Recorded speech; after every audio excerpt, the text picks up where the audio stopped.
में पेशी आज होने जा रही है। नूंह जिला कोर्ट में पुलिस बिट्टू बजरंगी को पेश करेगी।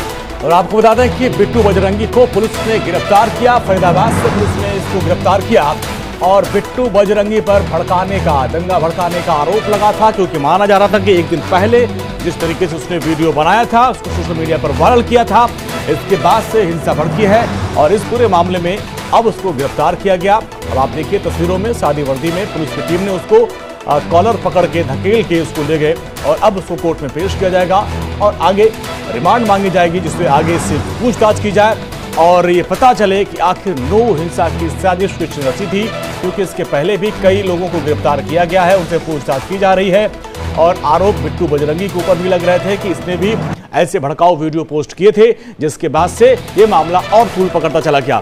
इस पूरे मामले में पुलिस ने कार्रवाई करते हुए बिट्टू बजरंगी को गिरफ्तार कर दिया है और थोड़ी देर में इसको नूंह जिला कोर्ट में पेश किया जाएगा और वहां से पुलिस की कोशिश रहेगी कि इसको रिमांड पर लिया जाए ताकि आगे इससे पूछताछ किया जाए कि नूंह हिंसा का मास्टरमाइंड है कौन, आखिर किसने नूंह को आग में झोंका, क्योंकि यहाँ पर तमाम जिंदगियां चली गई, लाखों करोड़ों का नुकसान हुआ और इसमें सोशल मीडिया का बड़ा योगदान रहा, जिसमें एक वीडियो बिट्टू बजरंगी का भी था। बिल्कुल, और आज कोर्ट में पेशी होनी जा रही है बिट्टू बजरंगी की। नूंह में ब्रजमंडल यात्रा जब निकल रही थी उसमें बिट्टू बजरंगी ने कई भड़काऊ वीडियो सोशल मीडिया पर पोस्ट किए, ऐसे आरोप बिट्टू बजरंगी पर लगे हैं और इसी के बाद से बिट्टू बजरंगी की गिरफ्तारी की मांग लगातार उठ रही थी। हालांकि गिरफ्तार कर भी लिया गया और अब कोर्ट में पेशी होने जा रही है। तो बिट्टू बजरंगी पर भड़काऊ पोस्ट करने के तमाम आरोप लगे हैं। नूंह में 31 जुलाई को जो हिंसा हुई थी उसी मामले में बिट्टू बजरंगी की गिरफ्तारी हुई है, फरीदाबाद से गिरफ्तार किया गया और अब नूंह जिला कोर्ट में पुलिस बिट्टू बजरंगी को पेश करने जा रही है। दंगाइयों को पकड़ने के लिए लगातार हरियाणा सरकार एक्शन मोड में है। नूंह में जो हिंसा हुई थी, जो घटना वहां घटी, ब्रजमंडल की यात्रा के दौरान नूंह में आगजनी कर दी गई थी। उपद्रवियों की तरफ से, दंगाइयों की तरफ से गाड़ियों में, वाहनों में आगजनी की गई, घरों को तबाह कर दिया गया और उसमें कई लोगों की जान भी गई थी। और इस पूरे मामले में सबसे अहम भूमिका जिन लोगों के सामने आई थी, अब उन्हें पुलिस ने गिरफ्तार भी किया है और यहाँ पर अब बिट्टू बजरंगी की कोर्ट में पेशी होने जा रही है। और हमारे सहयोगी वैभव हमारे साथ जुड़ गए। वैभव, सबसे पहले आपने ही बिट्टू बजरंगी से बातचीत की थी तो उस वक्त तो बहुत भोला बन रहा था, लेकिन अब पुलिस के हत्थे चढ़ गया और जिस तरीके से पुलिस को गिरफ्तार करके ले गई, माना जा रहा है कि इस बार रिमांड में लेकर उससे कड़ाई से पूछताछ की जाएगी। बिल्कुल अंजनी, देखिए 6 लोगों की इसमें मौत हुई थी और जितने भी साक्ष्य सामने आ रहे थे, खासतौर पर सीसीटीवी फुटेज के माध्यम से ये पता चल रहा था कि आखिर किस तरीके से कौन कौन इस हिंसा में शामिल है। बिट्टू बजरंगी जो कि सबसे पहला नाम पुलिस को शक था कि आखिर 1 तारीख को जब ये 31 तारीख को जब ये यात्रा निकली तो वो वीडियो किसने आधे घंटे पहले सोशल मीडिया पर पोस्ट किया और फेसबुक पर ये वीडियो बिट्टू बजरंगी द्वारा पोस्ट किया जाता है और उसके बाद ये हिंसा भड़क जाती है। और जो एक्सक्लूसिव इंटरव्यू हमने उसका किया तब भी उसने इंडिया डेली लाइव पर यह बात कबूल की थी कि हाँ मैंने ये वीडियो डाला था, लेकिन उस जवाबी कार्रवाई में डाला था कि मुझे यहाँ पर बुलाया गया था, मुझे ये कहा गया था कि हम मोनू मानेसर और बिट्टू बजरंगी का प्याज फोड़ देंगे, ऐसे कहते हुए धमकी जब हमें दी गई तो उसकी जवाब में हमने ये वीडियो बनाकर पोस्ट किया था। लेकिन हमारी मंशा दंगा भड़काने की नहीं थी, ना ही हमने दंगे भड़काए। लेकिन अब पुलिस को शक है कि हिंसा भड़काने में कहीं ना कहीं इस आदमी का भी हाथ था, बिट्टू बजरंगी का भी हाथ था और अब पुलिस के साथ मिसबिहेव करने के आरोप में, साथ ही साथ हथियार की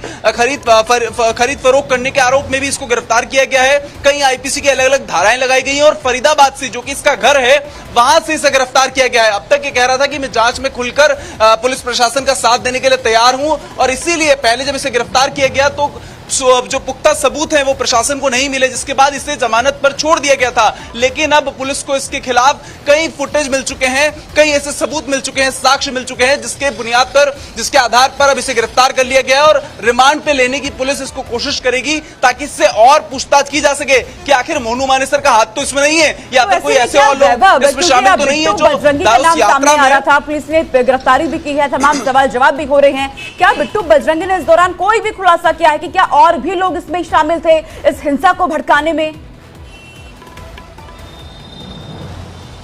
देखिए, इसकी गिरफ्तारी कल शाम को करीब 5 बजे के आसपास बताया जा रहा हुई है। ऐसे में ये अभी तक साफ उसने पुलिस के सामने कोई भी बात नहीं रखी कि इस यात्रा में कितने लोग उसके साथ शामिल थे जिन्होंने हिंसा को भड़काने का काम किया, या फिर जो पहले से प्लानिंग कर रहे थे उसमें कितने लोग शामिल थे। अब तक ये साफ नहीं हो पाया है, वो तो पुलिस की रिमांड के बाद ही पता चल पाएगा। लेकिन अब पुलिस को एक मुख्य आरोपी जो है, कहा जा सकता है कि मुख्य आरोपी जो इसमें शामिल था, उसको वो हाथ लगा है और उससे पूछताछ के बाद जब रिमांड पे लेगी पुलिस तो अब पता चल जाएगा कि आखिर कितने लोग इसमें शामिल थे और आखिर किस पक्ष के द्वारा ये हिंसा को भड़काया गया। और सोशल मीडिया प्लेटफॉर्म्स, चाहे वो फेसबुक हो या ट्विटर हो, इन पर कितने वीडियो साझा किए गए जिसमें जिहादी का शब्द उपयोग करके इन्होंने यात्रा में जो हिंसा है उससे भड़काने की कोशिश की। और फिलहाल अब जांच का विषय है। अच्छा, क्या आदेश देता है। बिट्टू बजरंगी से आपने बात भी किया, एक्सक्लूसिव इंटरव्यू भी किया था, क्या इसका कुछ क्रिमिनल बैकग्राउंड भी है? क्या जिस तरीके से उसने वीडियो डाला था, वो वीडियो मुझे याद भी आ रहा है, वो मैं यहाँ इस्तेमाल नहीं कर पाऊंगा उस भाषा का, क्या इसका कुछ क्रिमिनल बैकग्राउंड भी है क्या? देखिए, फिलहाल पुलिस ने इस तरीके की कोई जानकारी हमें नहीं दी है, ना ही इस तरीके की कोई बात सामने आई कि कोई क्रिमिनल इसका बैकग्राउंड है। लेकिन गौ रक्षा दल का ये अध्यक्ष है, फरीदाबाद में इसके कई अच्छे संपर्क हैं और बजरंग दल का बड़ा नेता माना जाता है। हरियाणा में बहुत बड़ी पेठ है इसकी और कई नेता इससे जुड़े हुए हैं। खासतौर पर मोनू मानेसर से जब हमने इससे मिलने की बात कही तो इसने कहा था कि हम फिलहाल उनके संपर्क में नहीं है, लेकिन जब यात्रा हुई तो उससे पहले हम उनसे संपर्क में थे, लगातार संपर्क में थे कि क्या वो यहाँ पहुंच रहे हैं। लेकिन जब हमने इनसे बातचीत की तो इन्होंने साफ तौर पर मना कर दिया कि हम मोनू मानेसर से कोई भी इस यात्रा में आने को लेकर बात नहीं, और वो यहां पर पहुंचे ही नहीं तो हिंसा कैसे भड़क गई। मैंने सिर्फ सोशल मीडिया पर एक वीडियो जवाब में डाला था, लेकिन हिंसा भड़क गई तो वो मेरे ऊपर आरोप कैसे लग सकता है। हालांकि बचने की कोशिश बिट्टू बजरंगी करता रहा। अब देखने वाली बात होगी कि पुलिस की जांच में क्या निकलता है, साथ ही साथ कोर्ट का क्या फैसला आता है। क्या कोर्ट इसे रिमांड पे लेगी? अगर कोर्ट ने इसे रिमांड को दे दिया पुलिस को तो उसके बाद ही और सबूत निकल पाएंगे कि आखिर कितने लोग इस हिंसा में शामिल थे। वैभव, आपके पास लौटती हूँ। इसी बीच एक बड़ी खबर सामने आ रही है। कुछ ही देर में बिट्टू बजरंगी की पेशी होने जा रही है नूंह जिला कोर्ट में। सुबह 10 बजे नूंह जिला कोर्ट में पेशी होने वाली है। बिट्टू बजरंगी की रिमांड की मांग कर सकती है यहाँ पर पुलिस। वैभव इस बात की जानकारी भी हमें दे रहे हैं। वैभव, जो बात आप हमें बता रहे हैं वही बात देखिए निकल के सामने भी आ रही है कि यहाँ पर पुलिस अब बिट्टू बजरंगी की रिमांड मांग सकती है। देखिए, सोनिका 16 दिन हो चुके हैं और अब तक नूंह में तो हालात सामान्य हैं, लेकिन जांच की जा रही है कि इस नूंह को जलाने की कोशिश आखिर किन लोगों ने की और इसीलिए नूंह जिला अदालत में आज 10 बजे के करीब इसकी पेशी होगी और उसमें पूछताछ की जाएगी कि आखिर आप लोगों ने किस तरीके से रिमांड पे लेने की जो है प्रशासन कोशिश करेगा, क्योंकि प्रशासन के पास पुख्ता सबूत हैं। जो सीसीटीवी फुटेज जो अलग अलग होटल्स और अस्पतालों के बाहर से पुलिस ने खंगाले हैं उनमें साफ तौर पर देखा जा सकता है कि बिट्टू बजरंगी ने ही कई हथियारों की जो खरीद फरोख्त की थी। साथ ही साथ हिंसा भड़काने के भी कुछ वीडियोस पुलिस के पास ऐसे हैं जो कोशिश करेगी पुलिस कोर्ट में सबूत को के तौर पर पेश करने की, और उसके बाद तय किया जाएगा कि आखिर इस पूरी बातचीत के लिए तो माना जा रहा है कि बस सबसे थोड़ी देर बाद कोर्ट में पेश किया जाएगा। वैभव, आपके पास हम अपडेट ले आते रहेंगे, लेकिन यहाँ पर